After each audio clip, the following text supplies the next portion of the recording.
December 26, 1996. Investigators collected DNA evidence from a crime scene in Boulder, Colorado that would become one of the most analyzed genetic profiles in forensic history. For nearly 3 decades, that DNA has been tested, retested, debated, and reanalyzed using technology that advances every year.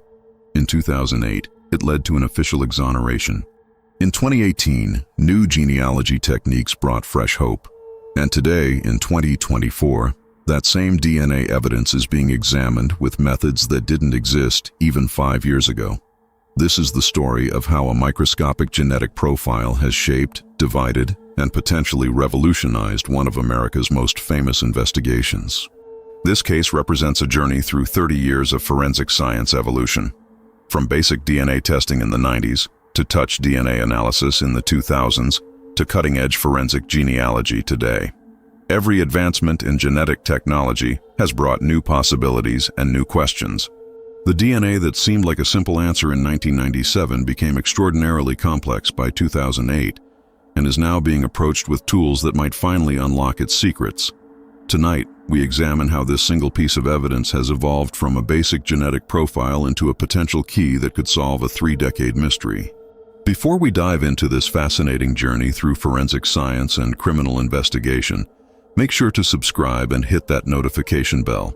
Here at True Crime Vault, we follow cases not just through their crimes, but through the evolution of science and investigation that works to solve them. We examine how evidence changes meaning as technology advances, and how cases that seemed impossible to solve can be reopened with new techniques. New investigations every week. If you're fascinated by forensic science and how it evolves, hit that like button and drop a comment. What do you think about forensic genealogy? Should all cold cases with DNA be retested with modern technology? Let me know below. JonBenét Ramsay was a child who loved performing, who had a bright personality, and who lived with her family in Boulder, Colorado. Her father John ran Access Graphics, a computer services company that had become remarkably successful by the mid-90s, with revenues exceeding $1 billion annually. Her mother Patsy was a former Miss West Virginia who remained active in community activities and charitable work. They had a son, Burke, and lived in a large Tudor-style home at 755 15th Street in a well-established neighborhood. The family attended St. John's Episcopal Church regularly and were integrated into Boulder's social fabric. The family celebrated Christmas 1996 like millions of others across America, spending time with friends at the home of Fleet and Priscilla White. The Whites were close family friends, and the gathering on December 25th was festive and normal. Multiple families were present. Children played together while adults socialized. There was food, conversation, and the comfortable atmosphere of people who knew each other well, celebrating the holiday together. JonBenét participated in activities with other children, appearing happy and engaged. Nothing about that Christmas day suggested anything unusual or concerning was about to occur. The Ramsey family returned home that evening around 8:30 or 9 o'clock. Both children were tired after the long, exciting day.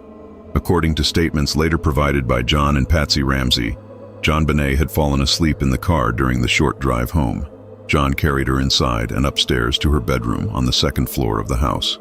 The exact sequence of events after arriving home would later become a subject of extensive questioning and investigation. The family was scheduled to fly on a private plane early the next morning to their vacation home in Charlevoix, Michigan, and then continue to Disney World in Florida. Patsy stated she went to bed around 9:30 or 10 o'clock after making final preparations for the trip. John said he came to bed shortly after. The large house grew quiet for the night. But something happened during those dark hours between approximately 10 p.m. on December 25th and 5:45 a.m. on December 26th.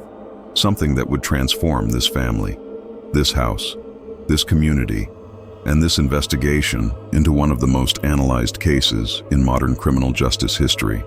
When morning arrived, nothing would ever be the same for anyone involved. At approximately 5:45 in the morning on December 26th, Patsy Ramsey came downstairs preparing for the early morning trip. She was descending the spiral staircase from the 2nd floor toward the 1st floor when she noticed papers on one of the steps near the bottom. As she got closer, she realized it was a handwritten note. She began reading and quickly understood what it claimed to be. A ransom note stating that JonBenét had been kidnapped by what the note called a small foreign faction. The note was extraordinarily long for such a communication, spanning 3 full pages of lined paper. The paper, investigators would later determine, came from a notepad found inside the Ramsay home. The pen used to write it was also from the house. The note demanded $118,000 in cash, an oddly specific amount that investigators would later learn was remarkably close to the amount of a bonus John Ramsay had recently received from Access Graphics. The note provided detailed, specific instructions for delivering the ransom. It warned against contacting police, FBI, or other authorities. It contained threats about what would happen if the instructions weren't followed precisely. The note was signed with initials that were never definitively explained, though many theories emerged over the years.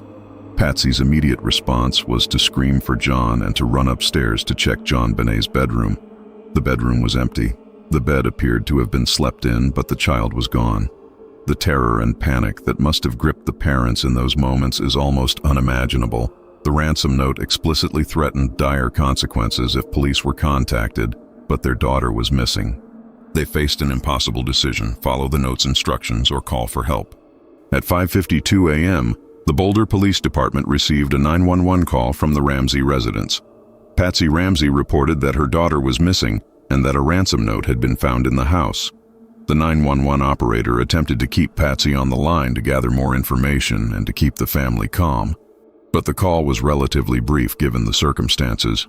The recording of that call, which has been played and analyzed countless times over the years, captures obvious distress and panic in Patsy's voice.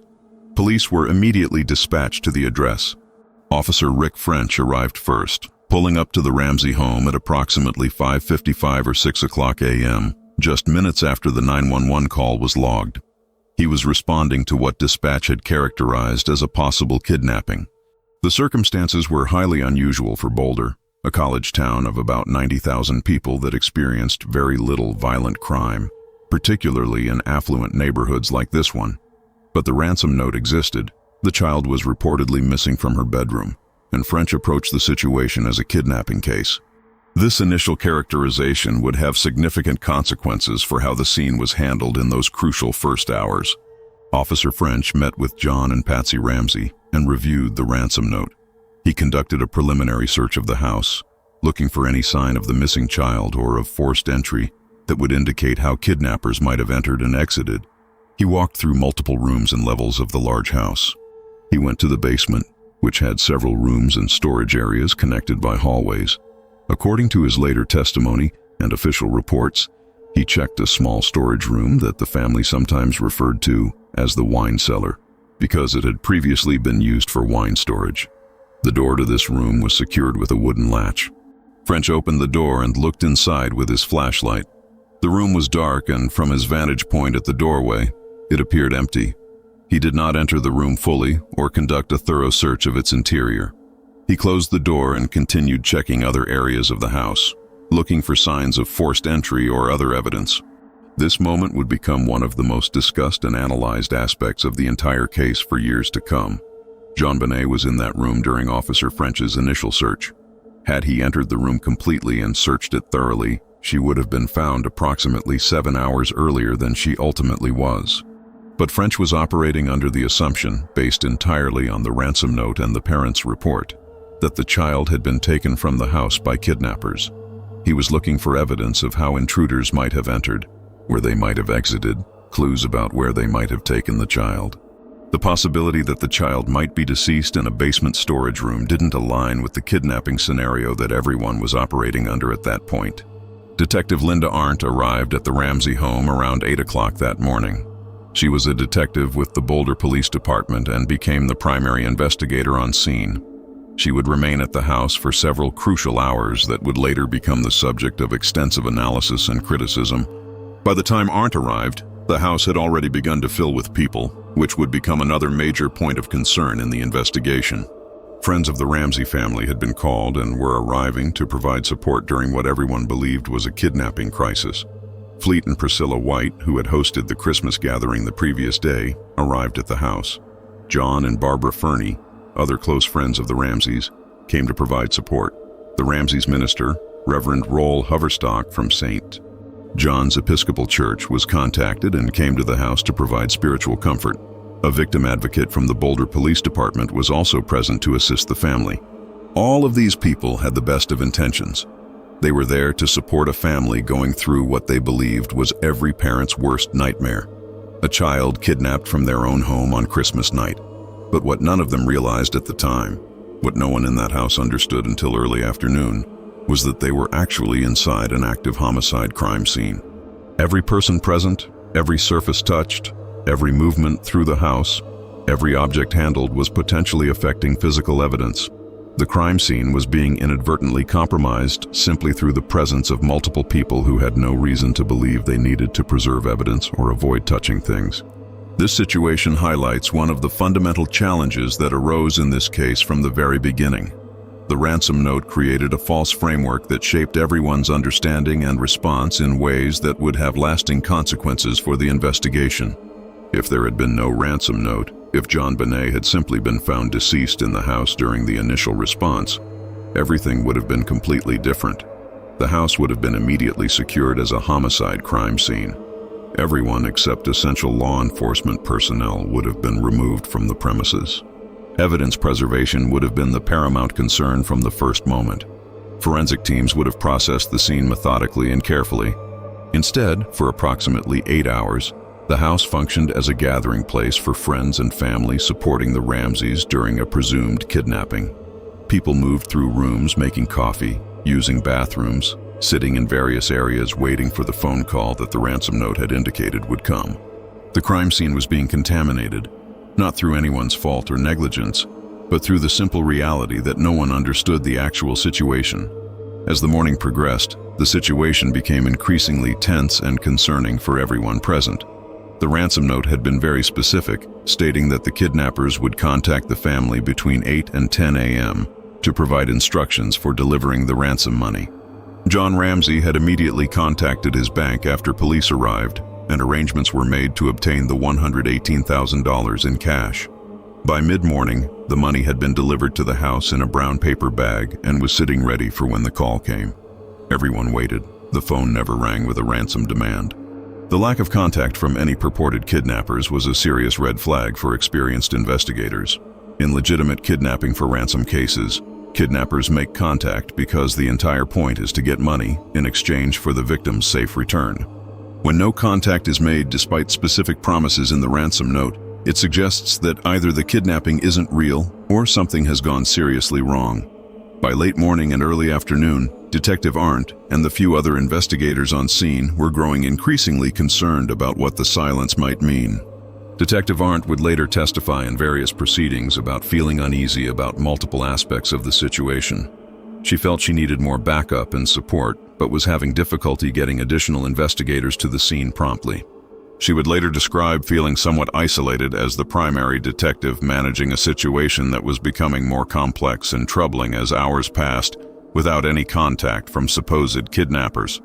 Her concerns were well-founded, though in ways she couldn't have anticipated at that moment. Around 1 o'clock in the afternoon, approximately 7 hours after police had first arrived at the house, Detective Arndt made a decision that would prove to be the moment everything changed. She asked Fleet White and John Ramsey to conduct another search of the house from top to bottom. The instruction was to look carefully in all areas to see if they could find anything that had been missed during earlier searches, anything that might provide clues about what had happened or where JonBenét might have been taken.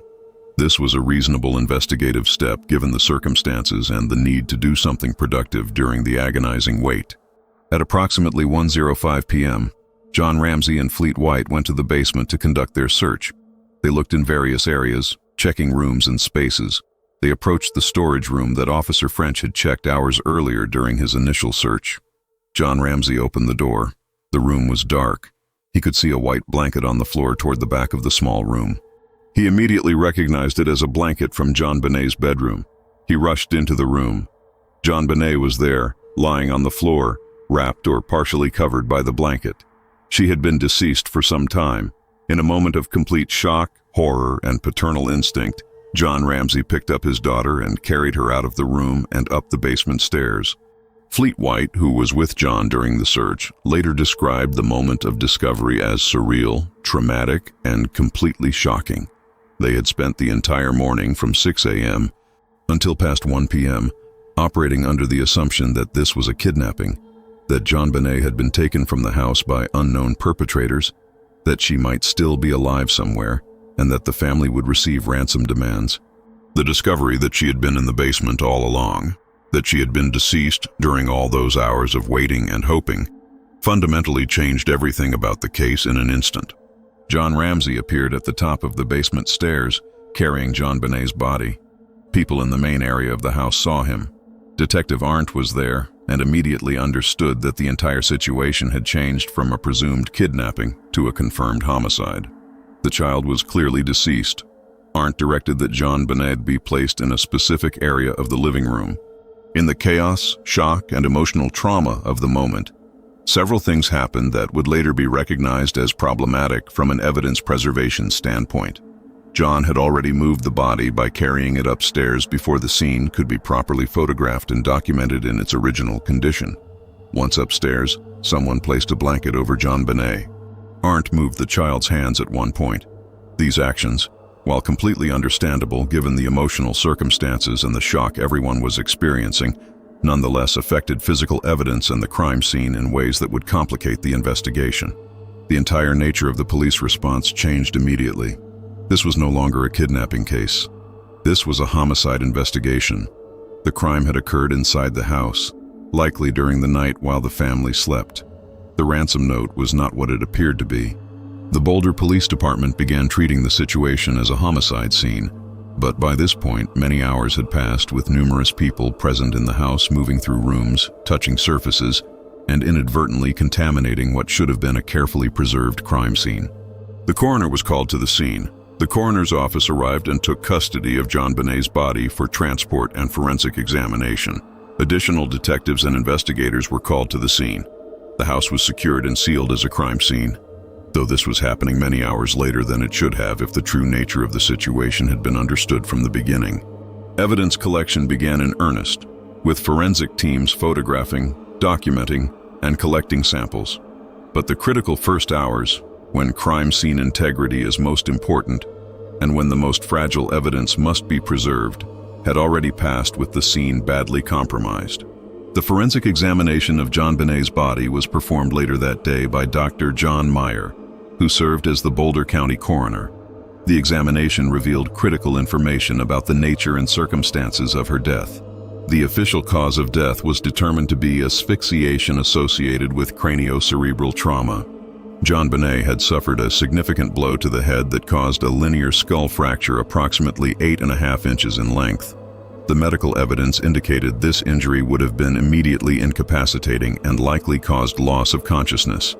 She had also been strangled with a ligature device that had been constructed from cord-type material found in the home, fashioned with a wooden stick to create what's technically called a garrote. The presence of this device indicated deliberate construction rather than a spontaneous act. The examination also revealed evidence that investigators and medical examiners interpreted as possible indications of assault. Due to the sensitive nature of this case involving a minor, specific details of these medical findings remain in sealed court documents to this day. What can be stated is that this evidence became a significant factor in various theories about what had occurred and who might have been responsible, though the interpretation of this evidence has also been debated among experts over the years. The crime scene itself presented investigators with a complex picture that would be analyzed and debated for decades. The ransom note had been written on paper from a legal pad found inside the Ramsay home. The pen used to write it was also from the house and was found placed back in its normal location. Investigators discovered what appeared to be a practice version of the ransom note, suggesting that whoever wrote the final 3-page note had made at least one false start, writing Mr. and Mrs. Ramsay on one page before apparently discarding it and starting fresh. This indicated that the note writer had spent considerable time in the house, comfortable enough to sit and write a lengthy note, then start over when the first attempt wasn't satisfactory. The question of how an intruder might have entered and exited the house became a major focus of investigation. There was no clear sign of forced entry through doors. The doors were reported to have been locked. A basement window was found partially open, and there was some disturbance to the area around this window. A suitcase was positioned beneath the window in a way that some investigators thought might have been used as a step for climbing up to the window. However, other investigators felt this could have been coincidental positioning of a suitcase that was stored in that area. A spiderweb across part of the window frame appeared undisturbed to some observers, raising questions about whether anyone had actually entered or exited through that window recently. In JonBenét's bedroom on the second floor, the bed appeared to have been slept in, but there were no obvious signs of struggle or disturbance that would suggest something violent had occurred in that room. The room looked relatively normal and undisturbed. This raised questions among investigators about where the initial attack might have occurred and how JonBenét had been taken from her bedroom without apparent struggle or noise that would have awakened others in the house. Various items found at the scene became subjects of forensic analysis, investigation, and debate. A flashlight was found on the kitchen counter. Some investigators felt this flashlight might have been significant to the crime, possibly even the instrument that caused the head injury, though this was never definitively established. Other investigators felt the flashlight might have been left out for innocent reasons unrelated to the crime. The flashlight became emblematic of how different investigators could look at the same piece of evidence and reach different conclusions about its significance. And then there was the DNA evidence. This evidence would become the most analyzed, most debated, most controversial, and most significant aspect of the entire investigation for the next 3 decades. When forensic scientists from the Colorado Bureau of Investigation examined JonBenét's clothing and other items collected from the crime scene, they worked with what was considered state-of-the-art DNA technology for 1997. They collected numerous samples for analysis, looking for any biological material that might yield DNA profiles of people who had been at the scene or had contact with the victim. DNA technology in 1997 was vastly different from what would become available in later years. The standard method at that time was called STR analysis, which stands for short tandem repeat analysis. This technique examines specific locations on DNA strands where short sequences of genetic code repeat. Different people have different numbers of repeats at these locations, creating unique genetic profiles. In the mid to late 90s, forensic laboratories typically examined 9 to 13 of these STR locations to create a DNA profile. This was sufficient to distinguish between individuals with very high statistical confidence, but it required relatively large amounts of biological material to work with. The DNA testing process in 1997 took considerable time. Samples had to be carefully extracted. The DNA had to be amplified using a process called PCR, or polymerase chain reaction. Then the amplified DNA had to be analyzed using specialized equipment. Results typically took weeks or even months to complete, unlike the hours or days that modern rapid DNA technology can achieve. But even with these technological limitations, the forensic scientists working the Ramsay case were able to develop significant findings. The results came back showing something that would define the investigation for decades to come. Forensic scientists had identified an unknown male DNA profile from samples taken from the long underwear JonBenét had been wearing when she was found. The profile was partial, meaning it didn't show results for every genetic marker that was tested. Some locations showed clear results while others didn't produce usable data, which can happen for various reasons, including degradation of the sample or low amounts of DNA present. But the profile that was developed contained enough genetic information to be distinctive and useful for comparison purposes. Most importantly and significantly, this DNA didn't match anyone in the Ramsay family. It didn't match John Ramsay. It didn't match Patsy Ramsay. It didn't match Burke Ramsay. It didn't match any of the friends who had been at the house that morning providing support. It didn't match any of the police officers who had responded. It didn't match anyone who had any known, legitimate reason to have contact with JonBenét or her clothing. It was from an unknown male, and that unknown status would persist for over 27 years and counting. This finding immediately raised a critical question that would drive and divide the investigation. Whose DNA was this? If it belonged to the perpetrator, then identifying that person would solve the case. The unknown DNA represented a potential key to unlocking the entire mystery. The profile was entered into CODIS, the FBI's combined DNA index system, which was still being developed and expanded in the late 90s. CODIS is a national database that contains DNA profiles from multiple sources. Convicted offenders in many states are required to provide DNA samples when convicted of certain crimes, and these profiles are entered into CODIS. DNA profiles from unsolved crimes are also entered, creating the possibility of linking crimes committed by the same person, or of identifying an offender if they're later convicted of an unrelated crime. When the unknown male DNA from the Ramsey case was entered into CODIS, the system began automatically comparing it against every profile in the database. This comparison would continue for years, decades, as new profiles were constantly added to the system. Every time someone was convicted of a qualifying crime and their DNA was entered, every time a new crime scene profile was added, the Ramsey DNA was checked against it. But as days turned to weeks, months, years, and eventually decades, no match was ever found.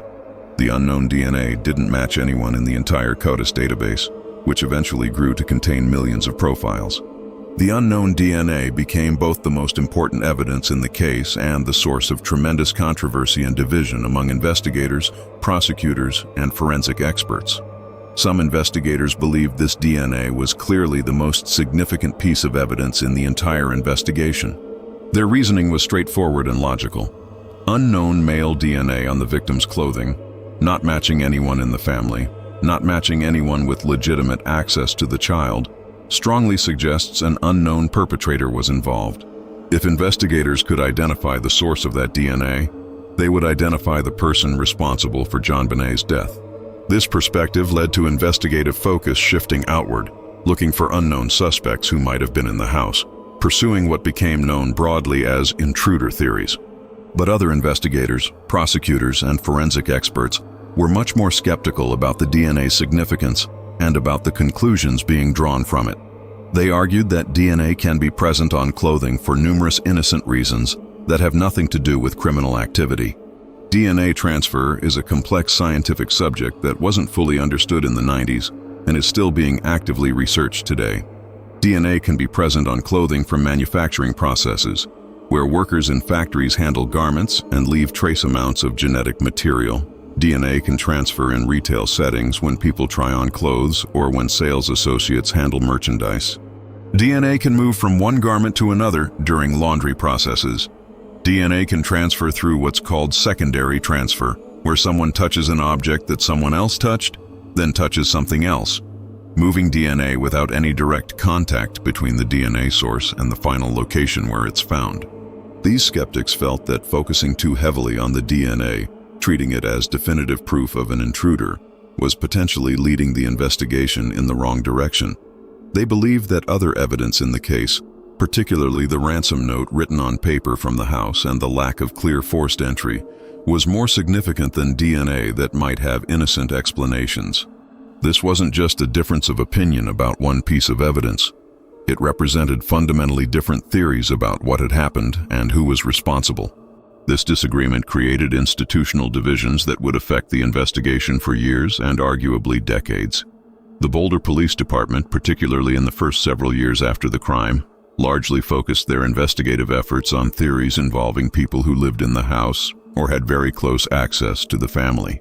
Their reasoning was based on multiple factors beyond just skepticism about the DNA. The ransom note written on paper from the home suggested someone who had been in the house with time to sit and write. The lack of clear forced entry suggested someone who had access. Aspects of the crime scene that suggested familiarity with the house layout pointed towards someone who knew the home well. The district attorney's office, particularly as time went on and as DNA evidence was repeatedly analyzed and reanalyzed with improving technology, increasingly focused on the unknown DNA as evidence pointing toward an intruder perpetrator. Different district attorneys over the years took somewhat different positions, but by the mid-2000s, and especially after Mary Lacey became DA in 2005, the prosecutor's office had largely aligned with intruder theories based significantly on the DNA evidence.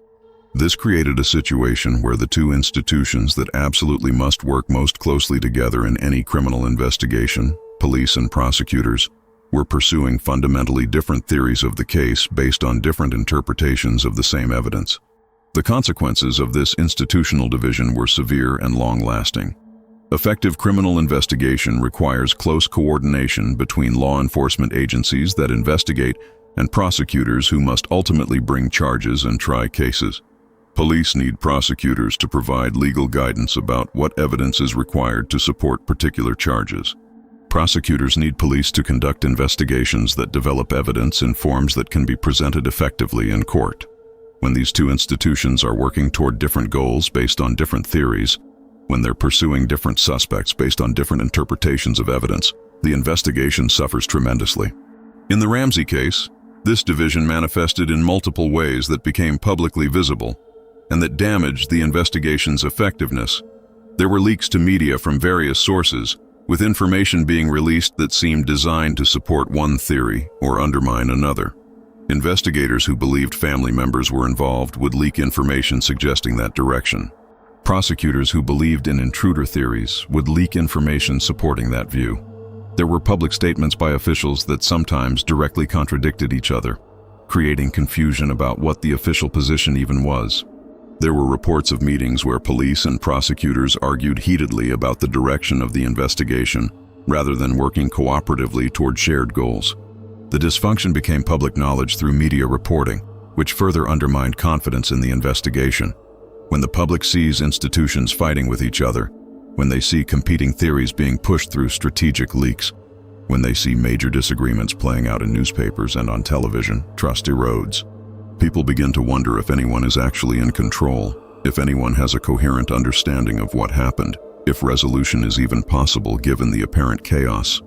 This institutional conflict wasn't just about personalities or professional jealousies, though those factors may have played some role as they do in any human endeavor. It was fundamentally rooted in differing interpretations of forensic evidence, particularly DNA evidence. And because DNA science was evolving so rapidly during the late 90s and early 2000s, because new techniques were constantly being developed and old assumptions were being challenged, there was legitimate scientific uncertainty about how to interpret certain findings. Different experts looking at the same DNA evidence could reach different conclusions in good faith. This scientific uncertainty created space for the institutional divisions to widen and persist. In 1998, recognizing that the investigation had become controversial and was struggling to make clear progress toward resolution, Boulder Police Chief Tom Kobe made a formal request for assistance from outside agencies. The FBI had been peripherally involved from the early days, providing consultation and resources as requested, but this was a more comprehensive request for systematic review and assistance. The FBI conducted an extensive review of all evidence that had been collected and of all investigative work that had been done to that point in the case.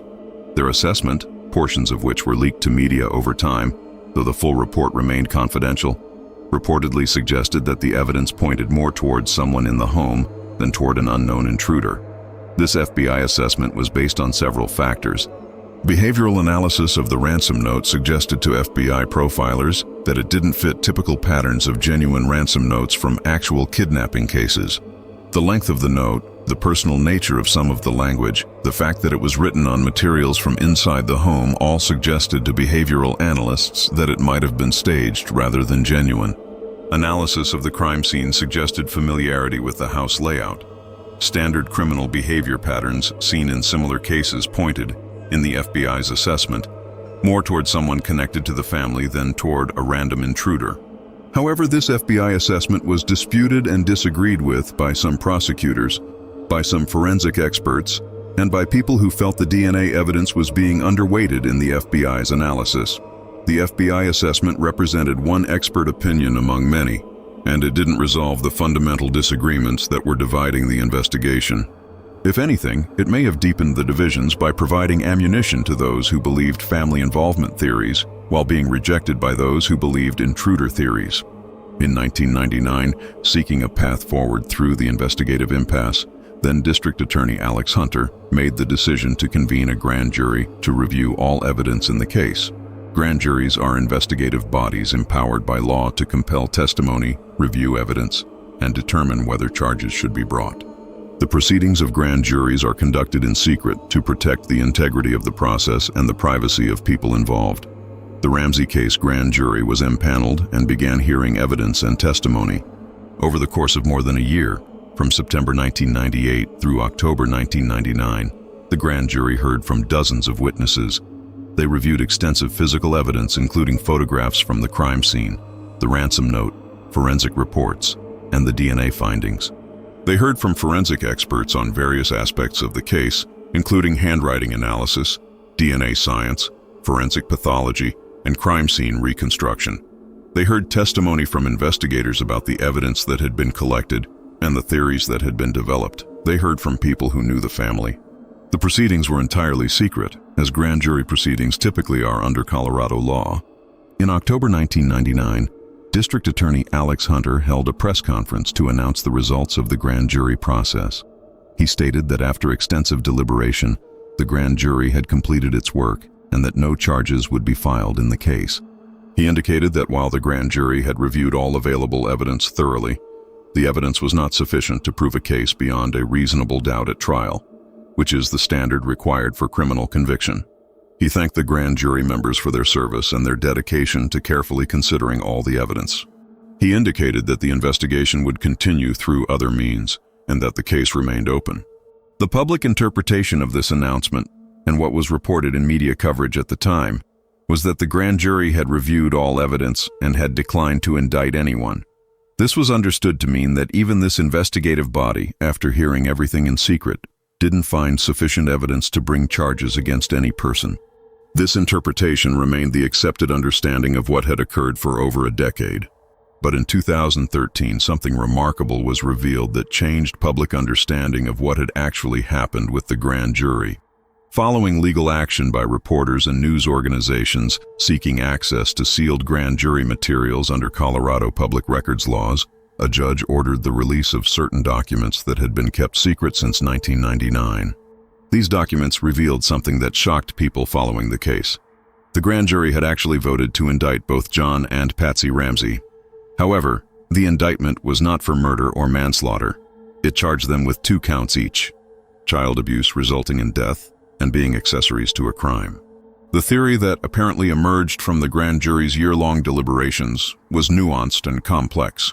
The charges suggested that the grand jury believed one or both parents had been involved in some way in circumstances that led to JonBenét's death, and that one or both had then taken actions to cover up what had occurred or to assist someone responsible.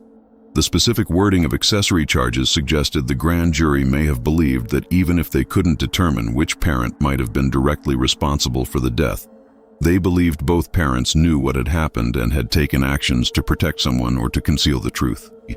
However, this indictment had never been signed by District Attorney Alex Hunter, which meant it was never filed with the court and never became public until the judge ordered the release of the documents 14 years later. Under Colorado law at that time, the district attorney had discretion about whether to sign and file an indictment even when a grand jury voted to indict. This discretion exists because prosecutors have ethical obligations to only bring charges they believe can be proven beyond a reasonable doubt at trial. A grand jury operates under a different standard, probable cause, which is lower than the proof beyond reasonable doubt standard required for conviction. After the 2013 revelation made Hunter's decision not to sign the indictment public knowledge, he explained his reasoning in various interviews and statements. He stated that while he respected the grand jury's work and their conclusions, he didn't believe the evidence would support a conviction at trial. He felt that bringing charges he didn't believe could be proven would be unethical and would subject people to the trauma and expense of a criminal trial that would likely end in acquittal. He pointed to the DNA evidence as one factor creating reasonable doubt about family involvement. If there's unknown male DNA that doesn't match family members and could belong to the real perpetrator, how can you prove beyond reasonable doubt that family members are guilty? The revelation about the grand jury vote created enormous controversy and renewed debate about the case. Critics of Hunter's decision argued that he had essentially overruled the grand jury, that he had no right to decline prosecution when citizens who had reviewed all the evidence voted to indict.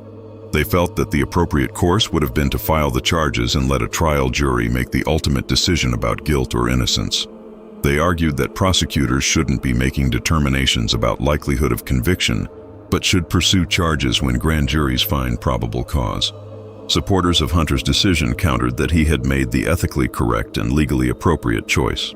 They argued that prosecutors do have discretion for important reasons, that bringing charges you don't believe in simply because a grand jury voted to indict would be an abuse of prosecutorial power. They noted that the standard for grand jury indictment is much lower than the standard for conviction, and that prosecutors must consider whether evidence that created probable cause would actually convince a trial jury beyond reasonable doubt. They pointed out that subjecting people to criminal prosecution when conviction is unlikely wastes court resources and inflicts tremendous harm on defendants who are ultimately acquitted.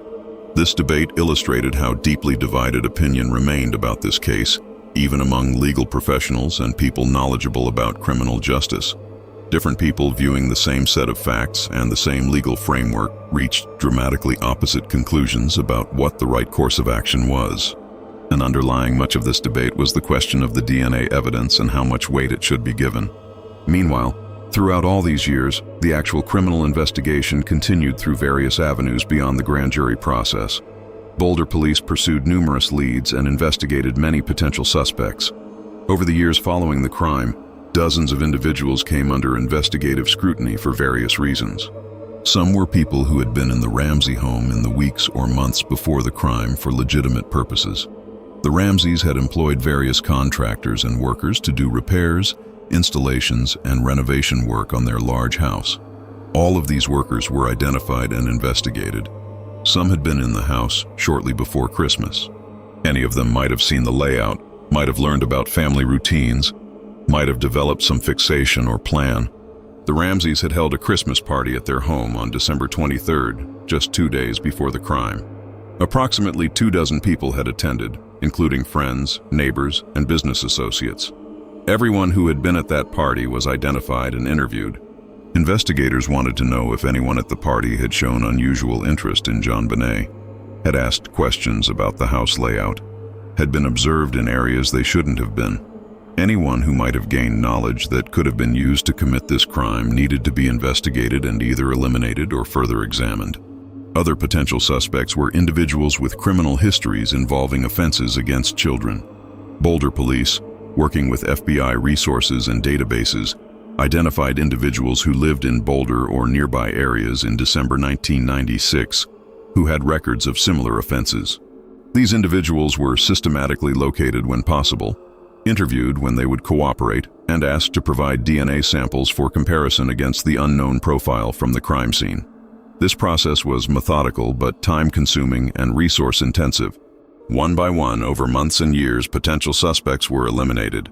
Either their DNA didn't match the unknown profile, which definitively eliminated them as the source of that DNA, or they had alibis for the night of December 25-26 that were verified through investigation, or deeper investigation revealed they had no plausible connection to the Ramsay family, no opportunity to have been in that house, no way they could have committed this crime. The process of investigating and eliminating suspects is essential police work, necessary to narrow the field and ensure thoroughness. But it's also frustrating when it doesn't lead to identification of the actual perpetrator. Each elimination narrows the field but doesn't provide positive answers about who did commit the crime. One individual who received significant attention from some investigators and from people researching the case independently was Michael Helgoth. Helgoth lived in Boulder, had some criminal history, and reportedly owned boots that were similar in tread pattern to a partial boot print that was found at the Ramsay crime scene. He worked at a junkyard and had access to various materials and equipment. Shortly after JonBenét's murder, in February 1997, Helgoth died by suicide. The timing of his death coming just weeks after the crime raised suspicions among some people that he might have been involved and that his suicide might have been related to guilt or fear of being caught. However, official investigation apparently did not develop evidence definitively linking Helgoth to the crime. There was no reported DNA match between Helgoth and the unknown profile from the scene. There was no clear established connection between Helgoth and the Ramsay family that would explain how he knew them or why he would target them. The boot print evidence was not definitive, as similar boot treads are common and don't uniquely identify a specific person. His death by suicide made it impossible to question him or investigate him further, creating a situation where he couldn't be conclusively eliminated but also couldn't be definitively investigated as a viable suspect. Some people continue to believe Helgoth deserves more attention as a potential suspect, while official sources have never confirmed he was seriously considered. Another individual who became a focus of investigative attention and media scrutiny was Bill McReynolds, a retired University of Colorado journalism professor who had played Santa Claus at a Ramsay Christmas party and at other events. The fact that he had been in the Ramsay home, that he had interacted with JonBenét in the Santa role, and that he fit the profile of an older male made him a person investigators needed to examine. McReynolds was investigated extensively. He was interviewed multiple times. He provided DNA samples for comparison testing. According to public reports, his DNA did not match the unknown profile from the crime scene. He also provided alibis and explanations for his whereabouts that were investigated. He was eventually cleared as a suspect by investigators, but not before he and his family experienced significant stress, media attention, and disruption to their lives from the scrutiny. McReynolds maintained his complete innocence until his death from heart disease in 2002. The reality of high-profile criminal investigations is that many innocent people inevitably come under suspicion and must endure investigation simply because they had some connection, however tangential or innocent, to the victim or the circumstances. These individuals must provide detailed alibis, submit to repeated questioning, give DNA samples, and have their entire lives examined in intrusive detail. It's an unfortunate but unavoidable part of thorough investigation, and the Ramsay case involved numerous people who were investigated, had their lives significantly disrupted, and were ultimately cleared of any involvement. In 2002, the case appeared to take what seemed like a dramatic and definitive turn that briefly dominated international news coverage. A man named John Mark Carr, an American who had been working as a school teacher in various locations and was living in Thailand, contacted authorities claiming to have knowledge about the JonBenét Ramsay case. Over a period of communications with investigators, Carr's claims escalated until he eventually confessed to killing JonBenét. He provided what he claimed were specific details about the crime. He stated he had been infatuated with the child. He made statements suggesting he had been present when she died. Carr's confession made massive international headlines. He was arrested in Bangkok, Thailand, and was extradited to the United States amid intense media coverage. Television cameras captured his arrival. Here, finally, after years of investigation and controversy, appeared to be someone actually confessing to this infamous crime, someone claiming first-hand knowledge of what had happened. The arrest created tremendous public interest and hope that the case might finally be resolved. But problems with Carr's confession emerged almost immediately upon closer examination. Some of the specific details he provided about the crime didn't match known facts from the investigation. His timeline of events didn't align with evidence that had been collected. Questions arose about whether he had even been in Colorado in December 1996, or whether he had actually been in Alabama at the time as some records suggested. And most significantly and definitively, when DNA testing was performed comparing samples from John Mark Carr to the unknown male profile from the crime scene, there was absolutely no match. The DNA conclusively proved that Carr had not been the source of the unknown genetic material found on JonBenét's clothing. Carr was immediately released from custody once the DNA results came back. The confession was determined to be false. Investigators concluded he had no actual involvement in the crime despite his detailed claims. The Carr incident illustrated a persistent and frustrating problem that plagues many high-profile cases. False confessions from individuals seeking attention, struggling with mental health issues, or motivated by various psychological factors that aren't always clear. The JonBenét Ramsay case has received literally hundreds of confessions over the years from people who had absolutely no involvement in the crime.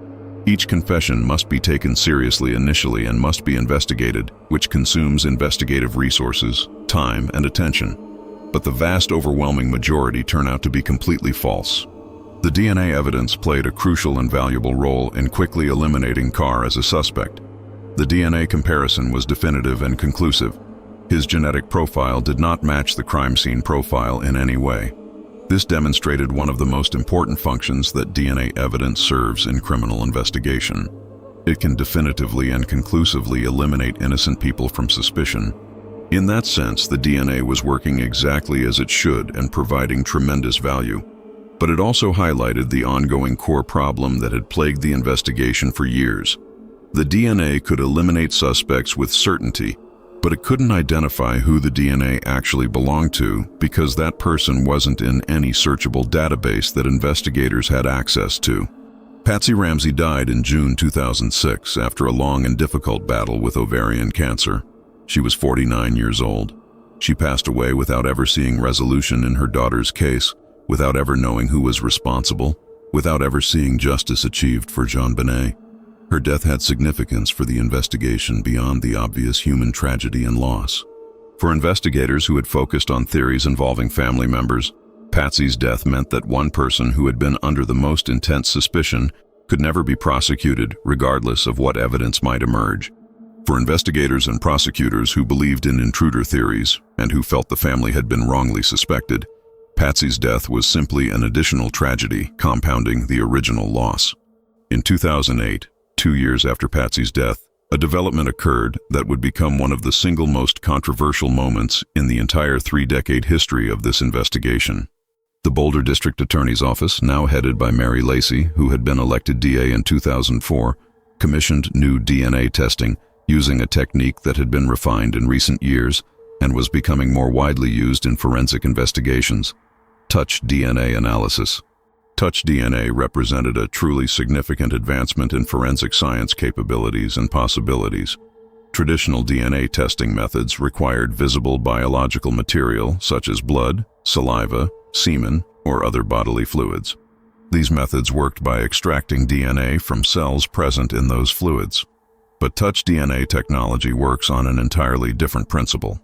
It can develop genetic profiles from epithelial cells, which are skin cells that everyone sheds constantly throughout every day. Whenever any person touches any object, they leave behind microscopic amounts of these epithelial cells. Touch DNA technology, developed and refined in the early 2000s, could extract genetic information from just those few cells left behind by touching. The technique is extraordinarily sensitive, capable of developing DNA profiles from amounts of biological material that would have been completely undetectable and unusable with older testing methods. This sensitivity opened up entirely new possibilities for forensic investigation. Items that had been touched by perpetrators, but that contained no visible biological material, could now potentially yield DNA profiles. This was revolutionary for cases where traditional DNA evidence didn't exist.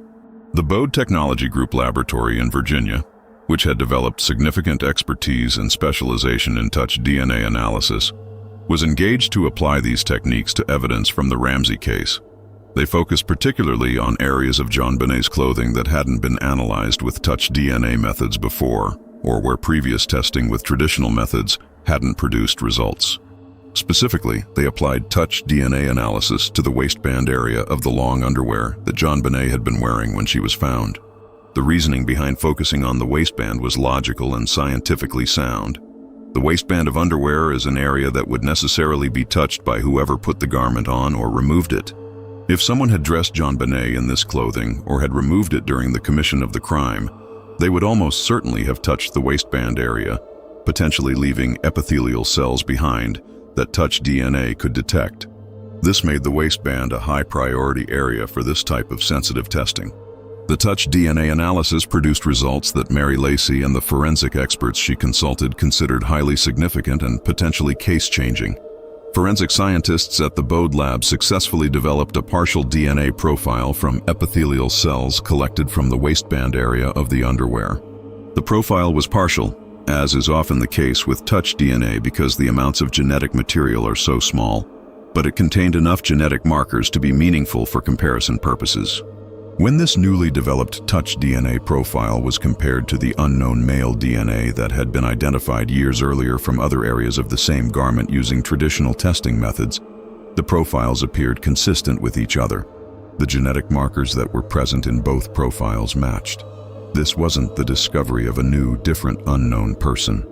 This appeared to be the same unknown male DNA that had been in the case file since 1997, now detected in an additional location through the more sensitive touch DNA technique that could find genetic material previous methods had missed. To Mary Lacey and to several DNA experts she consulted, this finding was powerful and significant evidence. It addressed one of the main arguments that skeptics had made about the original DNA findings. Skeptics had argued that unknown DNA on clothing could easily be explained as manufacturing contamination or retail handling contamination. Workers in factories where clothes are made handle thousands of garments, leaving trace DNA. People who try on clothes in stores transfer DNA.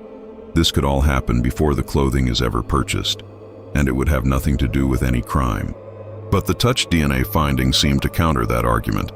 If the DNA was just random manufacturing or retail contamination, you would expect to find different people's DNA in different locations, not the same person's DNA consistently appearing in multiple areas. The fact that the same genetic profile appeared both in areas tested with traditional methods and in the waistband area tested with touch DNA suggested to proponents that this wasn't random contamination.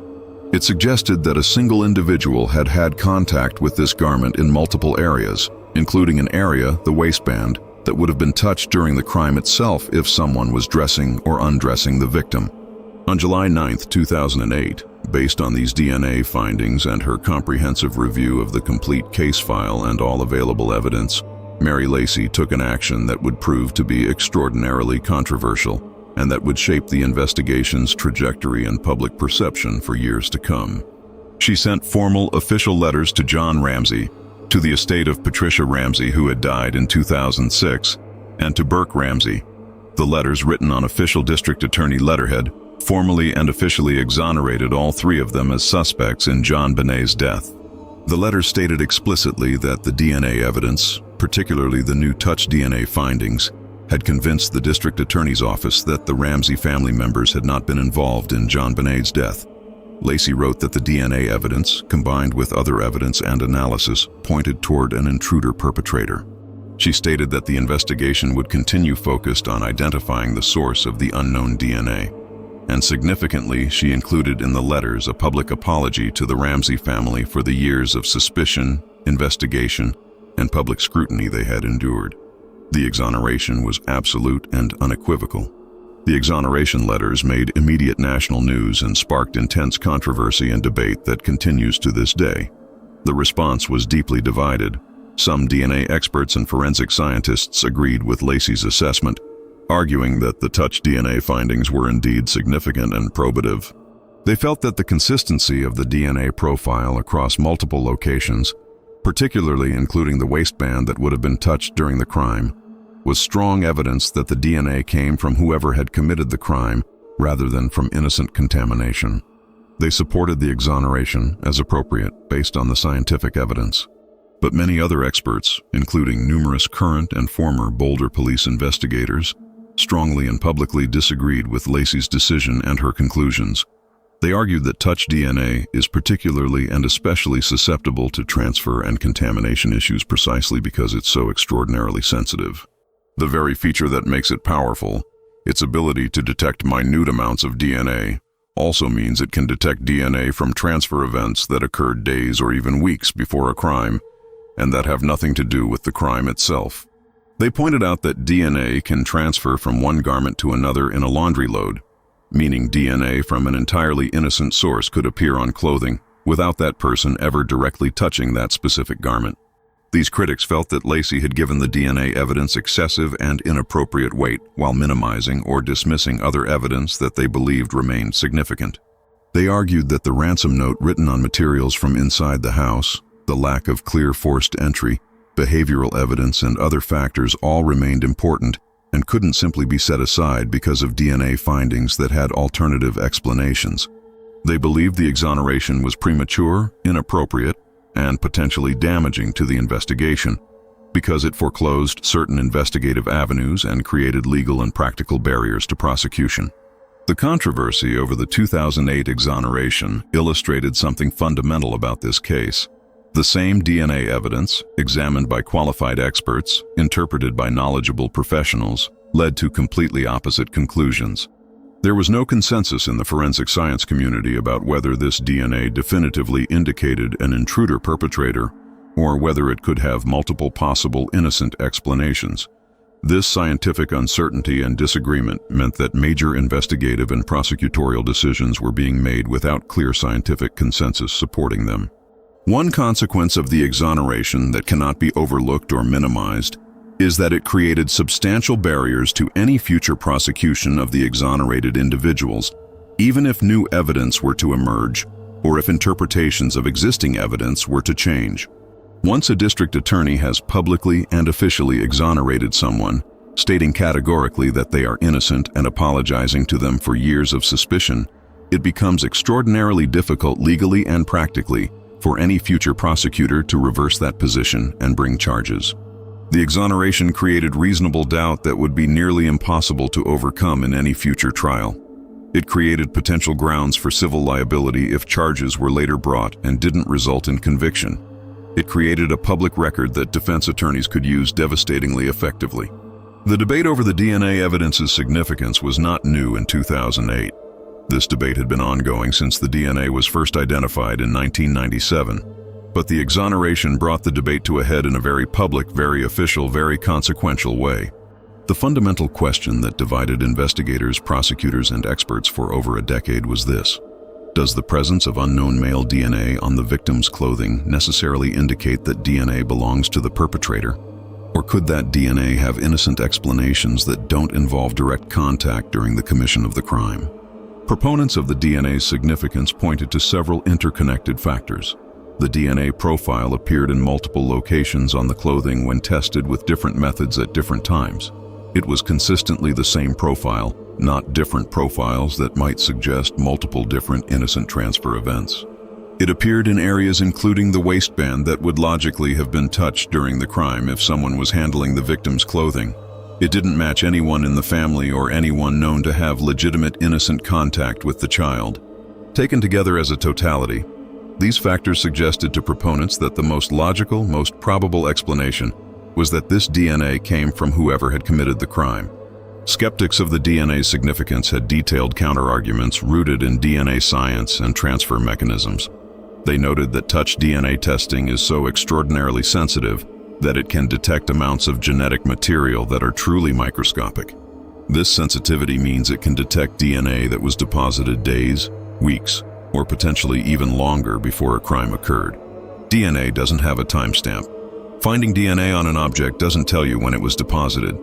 They pointed out that DNA can transfer through laundry processes with remarkable efficiency. Studies have shown that DNA can move from one garment to another when washed together. If the underwear JonBenét was wearing had been washed with other clothing, DNA from those other items could have transferred to it. The consistency of finding the same profile in multiple locations might simply mean that DNA from a single innocent source had transferred efficiently to multiple areas through washing, not that it was deposited during a crime. They also noted that the waistband of underwear is one of the areas most likely to collect and retain DNA from various sources, precisely because it's an area of contact and friction. Waistbands can pick up DNA through various innocent mechanisms. They argued that while the DNA findings were interesting and worth investigating, they shouldn't be treated as definitive proof of anything without considering all the alternative explanations that DNA science recognizes as possible. This scientific debate reflects a broader and more fundamental reality about forensic DNA evidence that's important to understand. DNA is incredibly powerful evidence. It has solved countless thousands of cases. It has exonerated innocent people who were wrongly convicted. It has identified perpetrators who would never have been caught through traditional investigation. But DNA evidence requires interpretation and context. DNA can tell us that a particular person's genetic material is present in a location, but it doesn't automatically tell us how it got there, when it was deposited, or what it means in the context of a specific crime. Those are questions that require scientific interpretation, understanding of transfer mechanisms, and consideration of alternative explanations. In the Ramsey case specifically, everyone agrees on certain facts about the DNA. Unknown male DNA is present on clothing the victim was wearing. That DNA doesn't match anyone in the family. It doesn't match anyone in CODIS despite nearly 3 decades of searching. Those are established facts. The disagreement is about interpretation and meaning. Does that DNA necessarily come from the perpetrator, or could it have innocent explanations? That's where qualified experts examining the same evidence reach opposite conclusions, and that fundamental disagreement has shaped and arguably hampered this investigation for 3 decades. The case formally returned to Boulder Police Department control in 2009, following the controversy over the exoneration, and following Mary Lacey's term as district attorney ending. The new district attorney, Stan Garnett, stated that while he respected the work that had been done and the positions that had been taken, he wanted the investigation back under police control in a more traditional organizational structure. Boulder PD formed a small dedicated team specifically assigned to work the Ramsey case going forward. recognizing that it required sustained attention and specialized effort. The team faced enormous challenges. This was now a case over 12 years old. The crime scene had been compromised from the very beginning. Decades of investigation had pursued multiple theories without resolution. Institutional conflicts had created divisions, mistrust, and dysfunction. Ongoing debate about the most important piece of physical evidence remained unresolved with qualified experts on both sides. The public exoneration had created legal and practical barriers to certain investigative approaches. Witnesses' memories had faded over time. Evidence had been tested and retested to the point where samples were potentially exhausted or degraded. It was a daunting situation. Through the 2010s, the investigation continued more quietly and with less public visibility than in earlier years.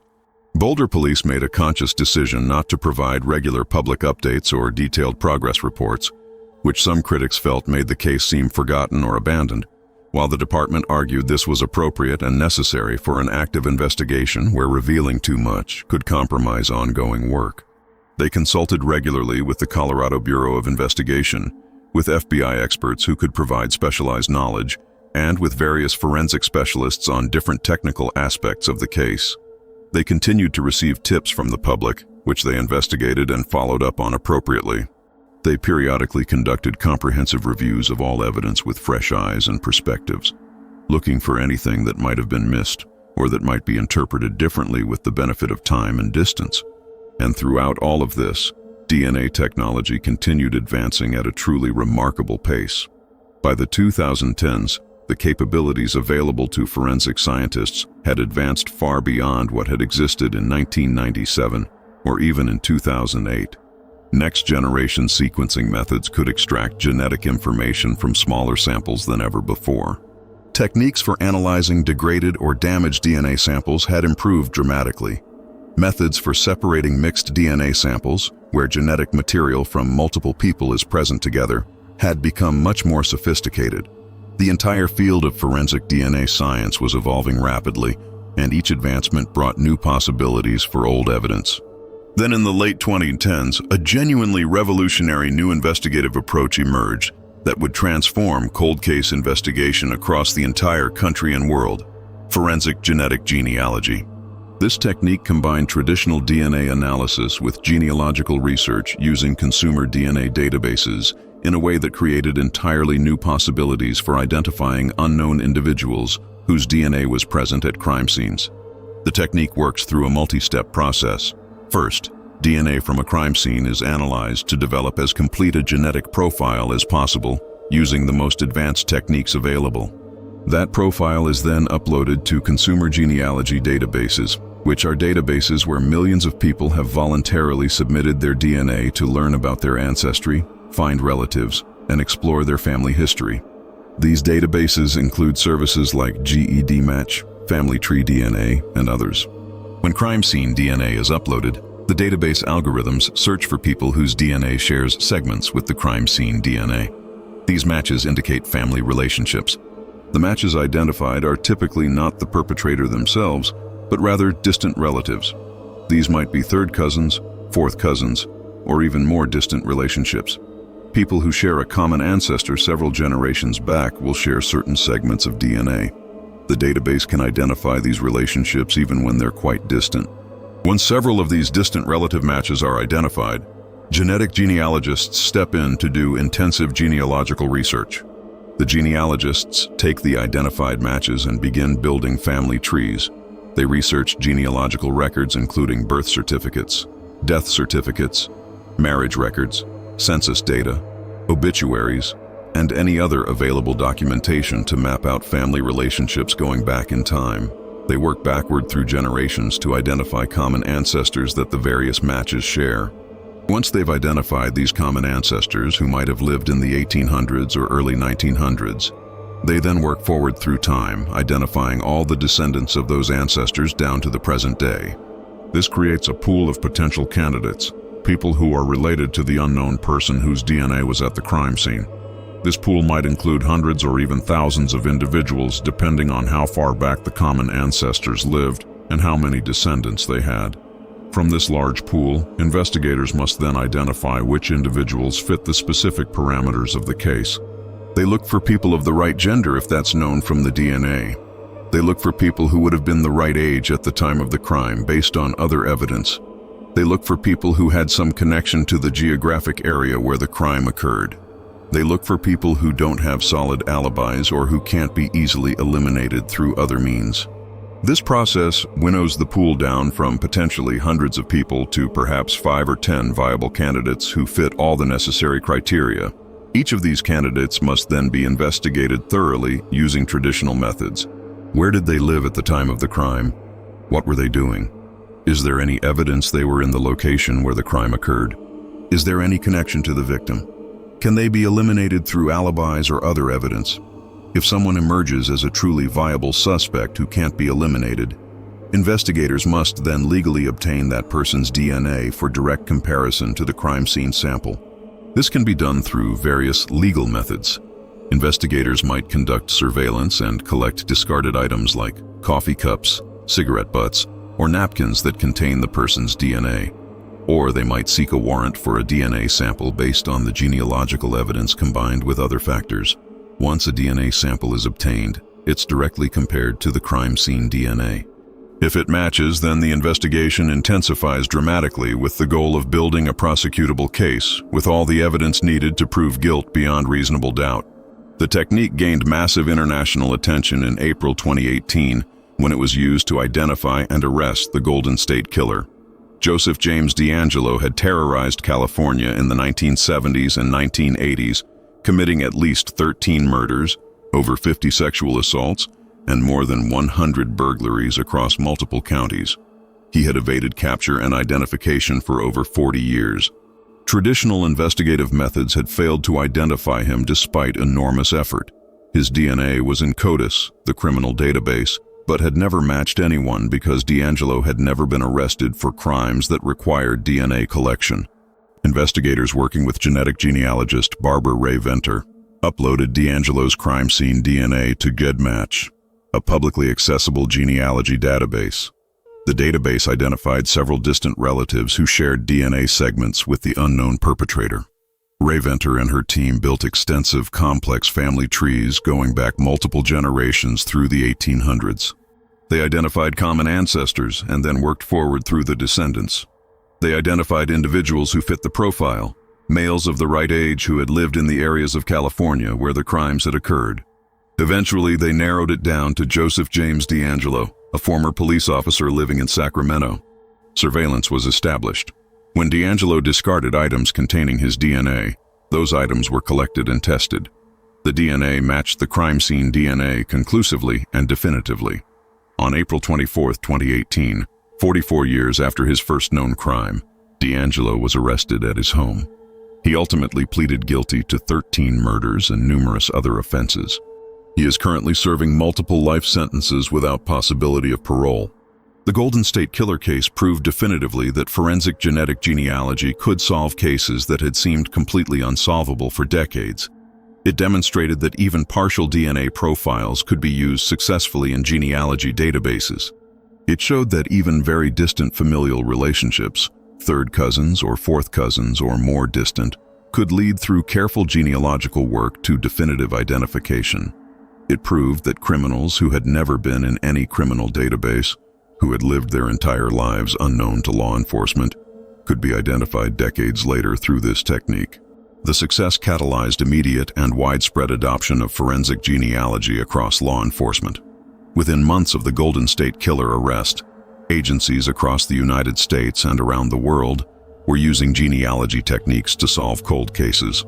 The 1987 double murder of Tanya Van Cuylenborg and Jay Cook in Washington State was solved when genealogy identified William Earl Talbot II. The 1992 murder of Angie Dodge in Idaho, which had resulted in a wrongful conviction of an innocent man, was finally correctly solved when genealogy identified Brian Lee Dripps as the actual perpetrator. The 1993 murder of Christy Marak in Pennsylvania was solved through genealogy, leading to Raymond Rowe. Case after case that had been cold for 20, 30, 40, or even 50 years was suddenly being solved. The technique was being used not just for murders, but for sexual assaults, for unidentified remains cases, and for other investigations. By 2024, Forensic genetic genealogy has been used to solve over 500 cold cases, according to estimates from practitioners in the field. It has become one of the most significant and revolutionary advances in criminal investigation in the past century. For the JonBenét Ramsay investigation, forensic genetic genealogy offered something that had never existed before: a potential pathway to identifying the unknown DNA, even if that person had never been arrested, never been in any criminal database, never given DNA to law enforcement for any reason. If relatives of the unknown person had submitted DNA to consumer genealogy databases to learn about their ancestry or find relatives, those family connections could potentially be identified. Family trees could potentially be built. The unknown person could potentially be identified even decades after the crime without ever having been in a criminal database. In 2021, Boulder police made a public announcement that they were actively pursuing forensic genetic genealogy approaches in the Ramsay investigation. They stated they were working with genetic genealogy experts and with specialized laboratories to assess whether the DNA profile from the case could be used effectively in genealogy databases and to determine what investigative leads might be developed through this technique. They didn't provide specific details about progress or about which experts or laboratories they were working with, which is entirely appropriate for an active investigation where revealing details could compromise the work. But the public announcement signaled clearly that the investigation was incorporating cutting-edge techniques and that authorities had not given up on finding answers through DNA evidence. The challenges with using forensic genetic genealogy in the Ramsay case are real and significant. The DNA profile is partial and degraded in certain areas. Some genetic markers show strong, clear results, while others are weak or missing entirely. Genealogy techniques work best with complete, high-quality DNA profiles that show results across many genetic markers.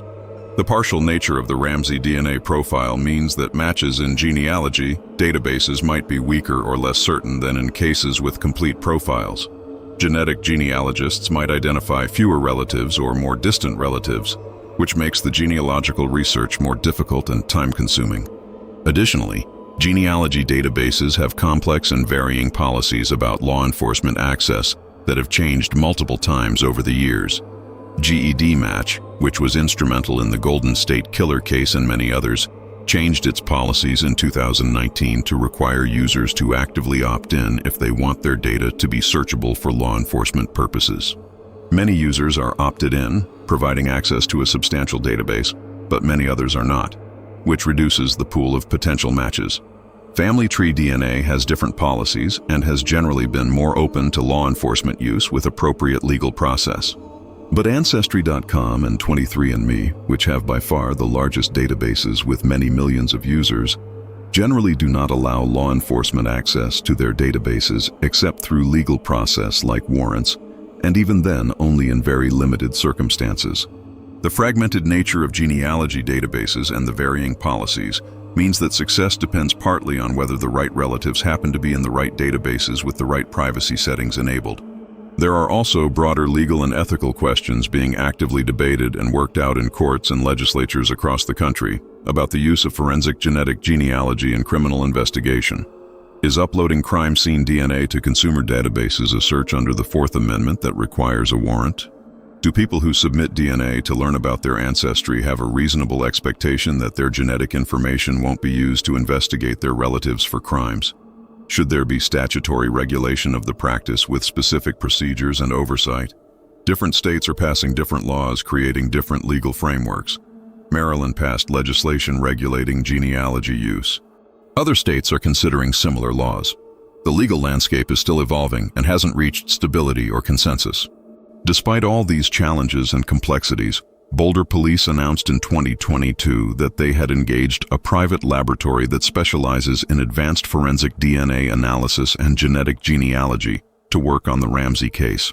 While they didn't name the laboratory publicly, sources familiar with the investigation indicated it was one of the premier facilities in the country for this highly specialized type of work. The laboratory's assignment was to extract maximum possible genetic information from the available evidence and to develop the most complete DNA profile that current technology could produce for use in genealogy efforts. This work is extraordinarily painstaking, highly technical, and time-consuming. The DNA samples from the Ramsay case are now over 27 years old. They've been stored under controlled conditions, but all biological samples degrade over time to some degree. They've been tested and retested multiple times over those decades using various techniques. Each round of testing potentially consumes some portion of the sample or causes some additional degradation. Modern techniques can work with remarkably small amounts of DNA, but there are absolute physical limits to what's scientifically possible. You can't extract information that isn't there. The laboratory work involves careful extraction of remaining genetic material, amplification using the most advanced PCR techniques available, and sequencing using next-generation methods to develop the fullest possible profile from samples that have been subjected to nearly 3 decades of handling and analysis. If this work succeeds in developing a profile suitable for genealogy, and if that profile is successfully used in genealogy databases to identify relatives, that achievement would represent only the beginning, not the end, of intensive investigative work. The genealogy process itself, as described earlier, can take many months of careful research, building family trees and identifying potential candidates. Then, each viable candidate must be thoroughly investigated using traditional methods, which can take additional months or years. Investigators must establish not just genetic relationship, but opportunity, means, and all the elements needed for prosecution. For a case from 1996, nearly 30 years old, that investigative work presents extraordinary challenges. Establishing where someone was and what they were doing on December 25, 26, 1996, requires finding records, documents, witnesses with memories from nearly 3 decades ago. People move, records are lost or destroyed, witnesses die or can't be located, memories fade and become unreliable. Building a prosecutable case decades after a crime is enormously more difficult than building one immediately after a crime when everything is fresh. If genealogy leads to identification of a viable suspect, investigators must then legally obtain that person's DNA for direct comparison to the crime scene sample to confirm the match. This might be done through surveillance collecting discarded items, or through seeking a warrant based on the genealogical evidence combined with other investigative findings. If the DNA matches directly and conclusively, then prosecutors must evaluate whether they have enough evidence beyond just the DNA match to prove guilt beyond reasonable doubt. DNA alone typically isn't enough. Prosecutors need motive, opportunity, connection to the victim, corroborating evidence, and all the elements necessary to convince a jury. The potential of forensic genetic genealogy has fundamentally changed how investigators, prosecutors, and the public think about the DNA evidence in this case. For many years, the unknown DNA seemed like a permanent dead end. It existed, it had been analyzed thoroughly. It didn't match anyone in any searchable database. And that appeared to be the end of the story. The DNA could eliminate suspects through direct comparison, but it couldn't identify who it belonged to. But genealogy means that DNA which doesn't match anyone in criminal databases might still lead to identification through family relationships in consumer databases. Every single person who submits their DNA to services like GED Match, Family Tree DNA, Ancestry, or 23andMe increases the chances that relatives of unknown persons will be identifiable. The databases grow constantly, with thousands of new profiles added every single day. Someone whose relatives weren't in databases in 2010 or 2015 or 2020 might have relatives in databases today. The coverage increases continuously. The DNA evidence has evolved through multiple distinct phases over 3 decades.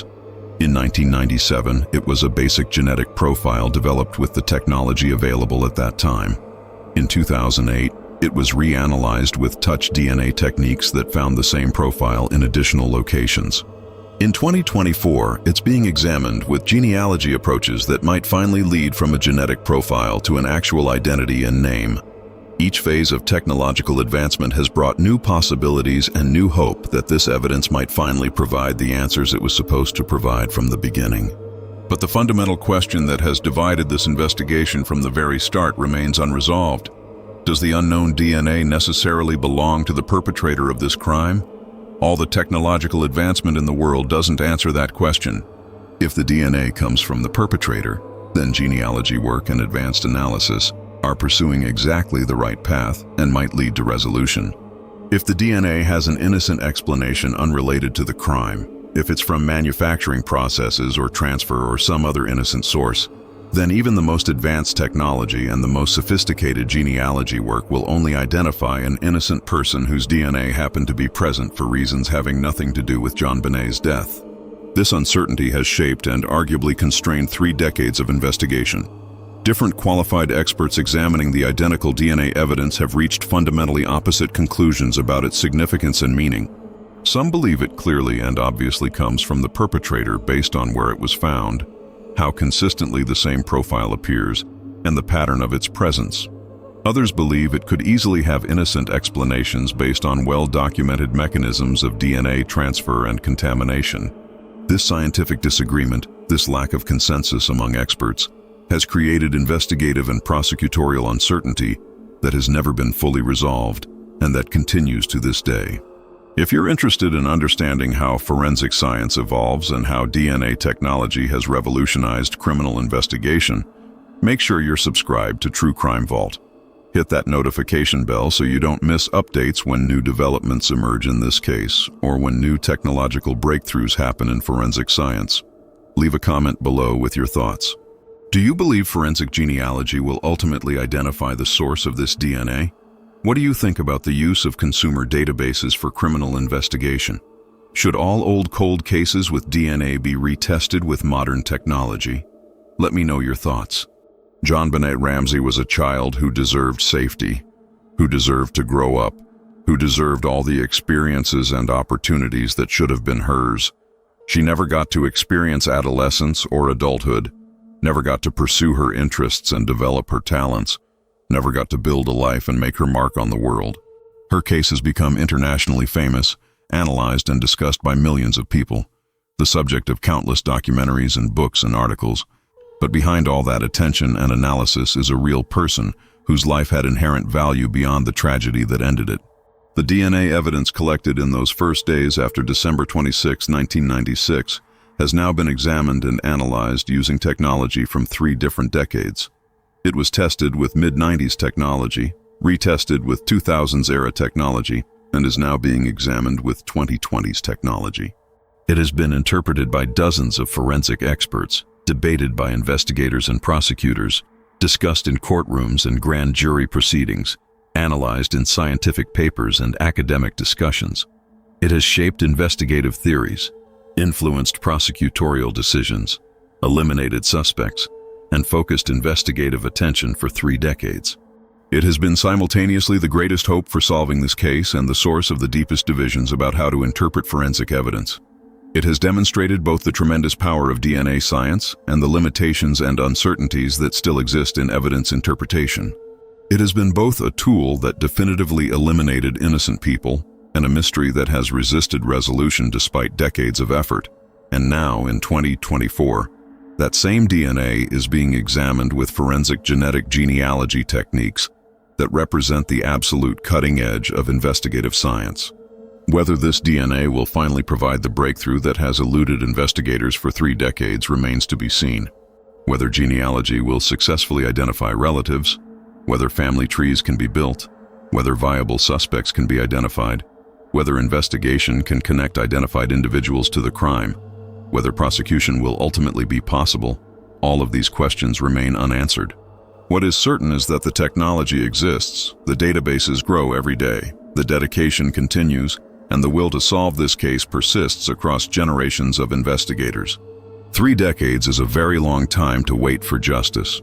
But we're living in an era where cold cases 40, 50, 60 years old are being solved through advancing technology. DNA that sat silent and uninformative for decades is suddenly speaking through genealogy. Cases that seemed permanently unsolved are finding resolution. The techniques being applied to the Ramsay case today didn't exist 5 years ago. The techniques that will exist 5 years from now don't exist today. Science advances, databases grow, possibilities expand. The DNA evidence that has defined this investigation since 1997 might finally be ready to reveal the identity it has protected for so long. The genetic code is there, preserved in carefully controlled evidence storage. It contains information that could lead to a name, to a person, to answers, to justice.